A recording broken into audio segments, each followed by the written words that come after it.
Artigo 260 do Código de Processo Penal, de 1941. O CPP diz que se o acusado não atender à intimação para interrogatório, poderá ser levado, mesmo contra a própria vontade, à presença da autoridade para esclarecimentos. Em outras palavras, esta é a condução coercitiva. O assunto chegou ao Supremo em uma análise do plenário a duas arguições de descumprimento de preceito fundamental, a 395 e a 444. As ADPFs foram ajuizadas pelo Partido dos Trabalhadores e pela Ordem dos Advogados do Brasil. O questionamento foi: a condução coercitiva restringe a liberdade de locomoção e viola o princípio de não culpabilidade? Se sim, poderia estar ferindo a Constituição. Neste caso, o que aconteceria com o resultado investigativo das conduções coercitivas já aplicadas? Cairiam por terra quaisquer provas apresentadas e obtidas a partir disso? Estava nas mãos dos ministros uma decisão que mexeria de forma definitiva no trabalho de investigação. O julgamento contou com a participação de Amicicuri. São instituições ou pessoas físicas que, mesmo sem fazer parte, se oferecem ou são chamadas para intervir no processo. Dão opiniões durante o debate. Participaram do julgamento, como a Amicicuri, o Instituto de Defesa do Direito de Defesa, o Instituto de Ciências Criminais, o Instituto dos Advogados Brasileiros e a Associação dos Advogados de São Paulo. O relator foi o ministro Gilmar Mendes. No voto, ratificou o que já havia decidido em liminares proferidas por ele, que a condução coercitiva restringe a liberdade de locomoção e viola a presunção de não culpabilidade. Ele deixou claro que as autoridades investigativas têm outras ferramentas legais para chegar a um resultado. Vamos ouvir. Colaboração premiada, captação ambiental de sinais eletromagnéticos, ópticos ou acústicos, ação controlada, acesso a registros de ligações telefônicas e telemáticas, a dados cadastrais constantes de bancos de dados públicos ou privados e a informações eleitorais ou comerciais, interceptação de comunicações telefônicas e telemáticas, nos termos da legislação específica, afastamento dos sigilos financeiro, bancário e fiscal, nos termos da legislação específica, infiltração por policiais em atividade de investigação, na forma do artigo 11, cooperação entre instituições e órgãos federais, distritais, estaduais e municipais na busca de provas e informações de interesses da investigação ou da instrução criminal. O ministro também falou do que chamou de espetacularização da condução coercitiva. Disse que, em diversos casos, o investigado foi levado para prestar depoimento e a mídia se aproveitou dessa prática para mostrar a condução como se a pessoa já fosse culpada por um crime. É o judiciário que decreta as prisões, que decreta as medidas constritivas. Não obstante, quem as anuncia e diz quais são as consequências é o Ministério Público e o delegado. Não tenho a menor dúvida, presidente, de que se trata de uma prática flagrantemente ilegal por parte do Ministério Público e por parte de delegados.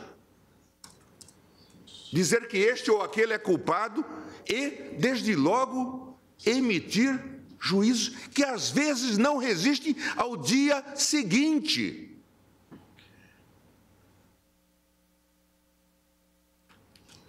Que se encerram sem um pedido de desculpa. Estou absolutamente convencido e acho que o CNJ deveria atuar, o Conselho da Justiça Federal. Essas entrevistas são incompatíveis com a presunção de inocência e com a dignidade da pessoa humana. A informação pública oficial deveria ser neutra, transmitida mediante um clean report, com dados objetivos fornecidos pelo Poder Judiciário, que foi quem autorizou a medida. Depois dessa fala, ainda durante o voto, o ministro Dias Toffoli pediu a parte para dizer como vinha decidindo justamente para evitar essa espetacularização. A ministra Carmen Lúcia, presidente do Supremo, também falou. Nos deferimentos que determino em ações penais ou inquéritos que estão sob minha relatoria, eu determino a vedação de se dar entrevistas e toda a informação tem que sair do gabinete do relator. e todos os agentes, inclusive a Procuradora-Geral da República, assinam um termo de confidencialidade. Assim é que deve ser. Ministro, Vossa Excelência me permite, este plenário, quando em 2013 chegou ao final de uma ação penal condenatória, que era da minha relatoria, a 393, eu determinei exatamente que não se desse notícia, a não ser sobre o resultado do julgamento. Nunca um brasileiro viu, era o caso de um deputado, nunca se teve nenhuma notícia, nenhuma foto, nada quanto a essa prisão. E foi a determinação partida deste plenário e era execução de ação penal final. Após o trânsito em julgado e tudo, não havia nem... Até porque, como eu disse no despacho, o ser humano não é troféu de nenhum outro. Com a palavra de volta ao ministro Gilmar Mendes, ele fez questão de lembrar de uma operação da Polícia Federal. Operação Carne Fraca, deflagrada em março de 2017. Investigou indústrias que teriam a prática de adulterar produtos alimentícios. Contou com 309 mandados judiciais, 77 deles de condução coercitiva. É possível que o Brasil não tenha quebrado ainda e não tenha desaparecido, talvez porque ele cresça à noite. Ele se recupere, se restaure, porque durante o dia nós trabalhamos para afundá-lo. Este é o exemplo. Nenhum país do mundo, funcionários sérios seriam capazes de fazer o que fizeram com a Operação Carne Fraca. A chamada Operação Carne Fraca, ministro Fux. Nenhum país do mundo. Com a concorrência selvagem que os nossos produtos enfrentam no exterior, mas se fez. Aqui.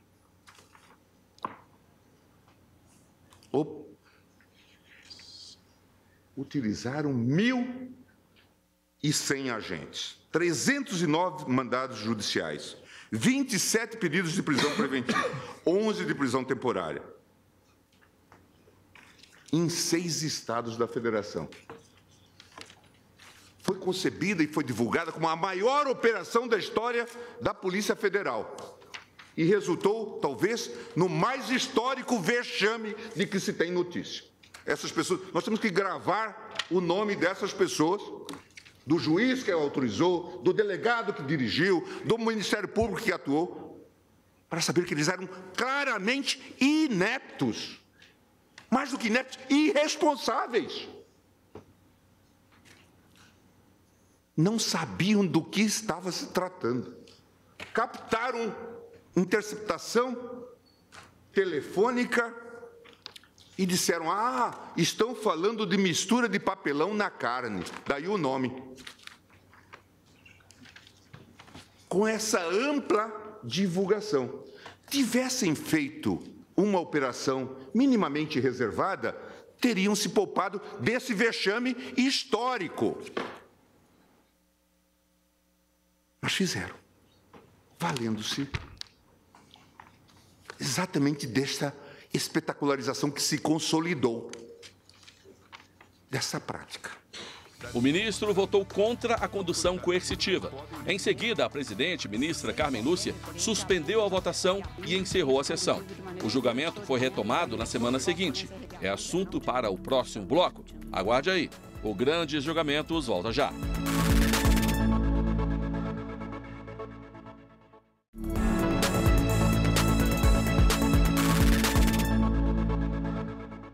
O Grandes Julgamentos está de volta. Hoje o programa fala de 2 ADPFs que questionaram o uso da condução coercitiva em investigação policial. O primeiro a votar, depois o relator, como é a prática, foi o ministro Alexandre de Moraes. Ele lembrou que a Constituição dá ao investigado ou ao réu o direito de ficar em silêncio durante o interrogatório, mas não dá o direito a não atender a uma intimação judicial. E voltou para a manutenção da condução coercitiva, desde que, em um primeiro momento, o investigado se recuse a atender a uma intimação para prestar depoimento. Desde que, com absoluto respeito aos direitos e garantias fundamentais do investigado, os órgãos estatais não podem, a meu ver, ser frustrados ou impedidos de exercerem seus poderes investigatórios e persecutórios previstos na legislação. Entre eles, a determinação de comparecimento compulsório perante a autoridade competente para a realização de interrogatório, mas desde que respeitado o artigo 260 do Código de Processo Penal, ou seja, se o investigado não tiver atendido a devida intimação injustificadamente. A ausência de negativa de prévia intimação, ou seja, a condução coercitiva direta, corresponde, ao meu ver, a uma quebra total do equilíbrio entre esse diálogo equitativo indivíduo-Estado. O ministro Alexandre de Moraes foi o primeiro a divergir do voto do relator. Foi acompanhado pelo ministro Edson Fachin.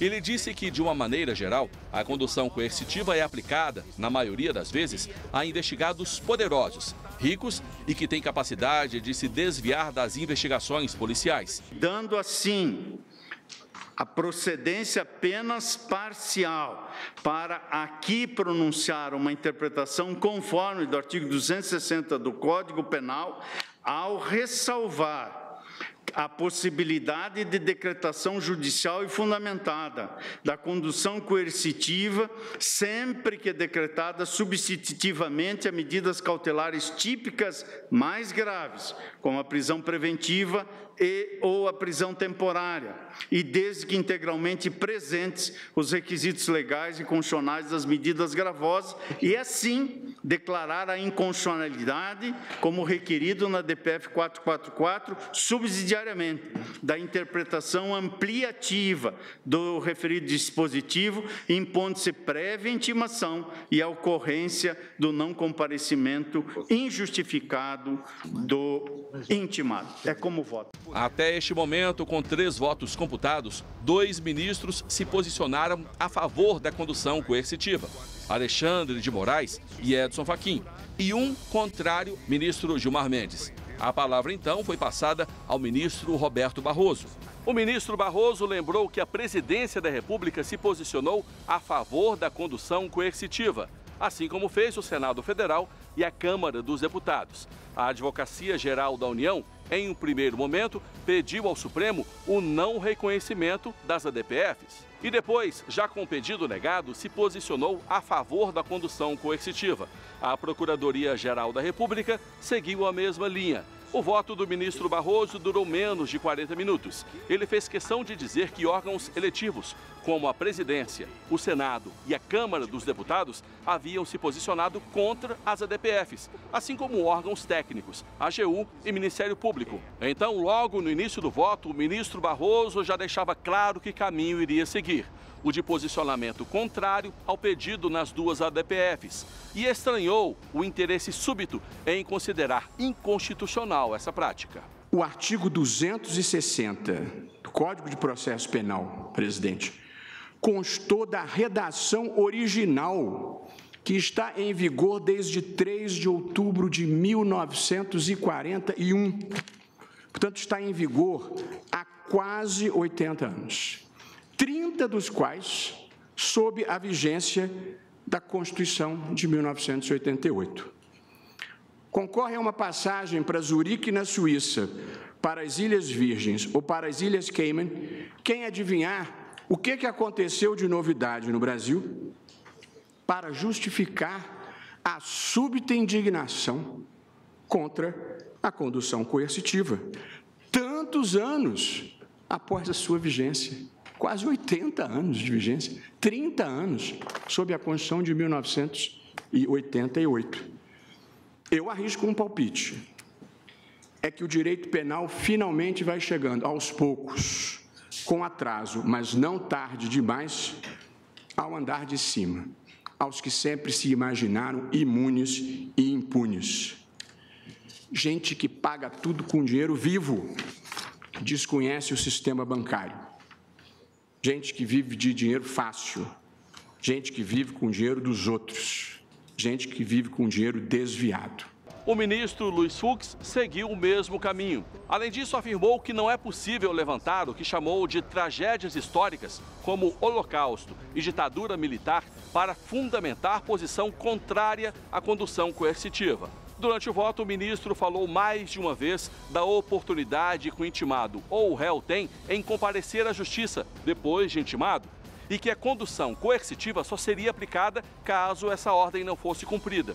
E ainda assim, ele teria o direito de permanecer em silêncio durante o depoimento e a contar com a assistência de um advogado. O ministro também falou que a condução coercitiva impede que suspeitos combinem versões para apresentar uma mentira à justiça. Evidentemente que se um investigado, que tem direito ao silêncio, quer combinar versões para frustrar a instrução criminal, evidentemente que aí entram em cena as medidas cautelares. A mais rigorosa é a prisão preventiva. Mas aqui, muito bem destacado pelo ministro Barroso, a medida de condução coercitiva é alio, porém minus. É uma medida diferente, porém menos. É muito menos do que a prisão preventiva, a condução coercitiva. Com o posicionamento do ministro Fux, o placar naquele momento era de 4 votos a favor da constitucionalidade da condução coercitiva e 1 contra. Este placar começaria a mudar a partir do voto seguinte da ministra Rosa Weber. Ela levou em consideração o fato de que o conduzido, mesmo que por um breve período de tempo, perde o direito de ir e vir, tem a liberdade restringida. Por isso, se posicionou a favor das 2 ADPFs, ou seja, contrária à constitucionalidade da condução coercitiva. A condução coercitiva para o interrogatório é medida restritiva de liberdade desprovida, a meu juízo, e eu rogo aqui toda a vênia às compreensões contrárias, é medida, e repito, restritiva de liberdade desprovida, a meu juízo, de justificativa cautelar na linha agora há pouco ainda reafirmada pelo ministro Alexandre, porquanto a Constituição Federal estabelece, entre o rol de garantias constitucionais, o direito ao silêncio, o direito à não autoincriminação, consagrando um modelo de processo penal que prioriza a voz do acusado como forma de autodefesa e não como meio de prova, o que foi lembrado, a meu juízo, com muita cuidade da tribuna, pelo Dr. Tiago Bottino. Vamos fazer o intervalo agora para voltarmos em seguida com o terceiro e último bloco do Grandes Julgamentos. Vamos detalhar os votos dos próximos ministros. Aguarde aí, a gente volta daqui a pouco.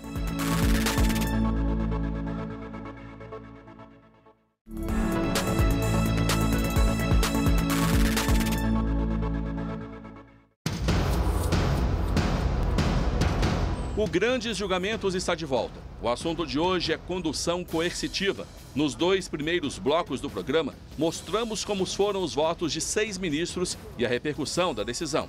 Agora restam 5 votos, contando com o da presidente, ministra Carmen Lúcia. O primeiro que veremos é o do ministro Dias Toffoli. O vice-presidente do Supremo afirmou que não existe previsão legal para a condução coercitiva. Em minha compreensão, é chegado, sim, um momento dessa Suprema Corte, na tutela da liberdade de locomoção, zelar pela estrita observância dos limites legais para a imposição da condução coercitiva, sem dar margem para que se adotem interpretações criativas que atentem contra o direito fundamental de ir e vir e a garantia do contraditório, da ampla defesa e a garantia da não autoincriminação. O voto seguinte foi do ministro Ricardo Lewandowski. Ele lembrou da tradição garantista da liberdade do Supremo Tribunal Federal. Disse que a busca por um país melhor, que trabalha pelo fim da corrupção, não pode extrapolar os direitos do cidadão. Por isso, o ministro Lewandowski votou a favor das ADPFs. Ele afirmou não ver sentido em uma condução coercitiva para obrigar o intimado a comparecer a uma sala de depoimento se ele pode simplesmente ficar calado. Este é um direito previsto no artigo 5º da Constituição. conduzir coercitivamente o acusado com todos os gastos e constrangimentos que isto representa, não apenas com um deslocamento desnecessário de forças policiais, senão também pelos inúmeros incidentes que podem decorrer deste ato de violência autorizado pelo Estado juiz, apenas para realizar a qualificação do réu em juízo, não parece minimamente razoável. Na esteira desse entendimento, ressalto que, se o réu for devidamente intimado para o seu interrogatório e não comparecer no dia e local indicados na intimação, outra consequência não poderá ser extraída, senão a de que preferiu simplesmente não comparecer, não havendo nessas hipóteses a necessidade de adiamento de audiências ou a realização de diligências para trazê-lo ao fórum, entre aspas, debaixo de vara. 4-4, para desempatar o voto do ministro Marco Aurélio. Ele classificou a prática como um ato gravoso, que cerceia o direito de ir e vir. Além disso, como o intimado pode ficar calado durante o depoimento, a condução coercitiva, como defendeu, pode se tornar ineficiente e expor o cidadão. E ocorre mediante um ato de força praticado pelo Estado, em razão de um mandado do Estado julgador, a teor do disposto no artigo 260 do Código de Processo Penal, que visa a condução coercitiva, e por isso não há razão de ser para ela. Fiz um interrogatório. Na maioria das vezes, ela só retrata o desgaste da imagem do cidadão frente aos semelhantes, o perfil do cidadão, alcança a dignidade do cidadão, por isso deve ser encarada com um rigor maior. Com o voto do ministro Marco Aurélio, foram contabilizados 9 pronunciamentos. 5 contra a continuidade da condução coercitiva, 4 a favor da medida. A palavra, então, foi passada ao ministro Celso de Mello, decano da Corte. Ele voltou a falar da espetacularização da condução coercitiva e disse que a condução de um mero suspeito, investigado ou réu quase sempre é transformada em cerimônias de arbitrária degradação moral. Por isso mesmo, entendo que o mandado de condução coercitiva, para ser validamente expedido e efetivado, depende, quanto a testemunhas ou peritos, por exemplo, da conjugação de determinados pressupostos, de um trinômio. Primeiro, prévia e regular intimação pessoal daquele que é convocado a comparecer perante a autoridade estatal competente. Segundo, não comparecimento ao ato processual designado. E terceiro, inexistência de causa legítima que justifique a ausência ao ato processual que motivou a convocação. O placar, depois do voto do ministro Celso de Mello, era de 6-4, a favor da inconstitucionalidade da condução coercitiva. A ministra Carmen Lúcia, presidente do Supremo, também votou para encerrar a sessão e disse que este é um assunto que não seria tratado dentro do plenário do Supremo, guardião dos direitos do cidadão, entre eles o da dignidade. Respeitados os direitos fundamentais, portanto, e é com absoluto respeito às razões de cada qual dos 10 votos exarados até aqui, que eu peço vênia aos que entendem em sentido contrário e exponho a minha compreensão quanto a esta forma processual, no sentido de que o que se contém na norma do artigo 260, a meu ver, não colide com o que posto na Constituição da República, a ponto de considerá-la incompatível com esta. Abusos praticados em investigação ou processo, em cujas situações se tenham exorbitado do que posto na norma do artigo 260 do Código de Processo Penal, como a não intimação prévia, como não haver recalcitrância do intimado, como estar ausente a imprescindível motivação judicial para a providência adotada, tem de ser resolvida nos termos da legislação vigente, mas não aniquilam o próprio Instituto, na minha compreensão. Com o placar de 6-5, os ministros deixaram claro que há outros instrumentos que podem ser usados pelo judiciário e que o não comparecimento depois de uma intimação de um investigado, réu ou suspeito não pode fazer com que o Estado use a força para fazê-lo comparecer em juízo. O direito de ir e vir, ele pode ser relativizado conforme decisão já do Supremo Tribunal, muitas vezes. É preciso ter um fundamento jurídico.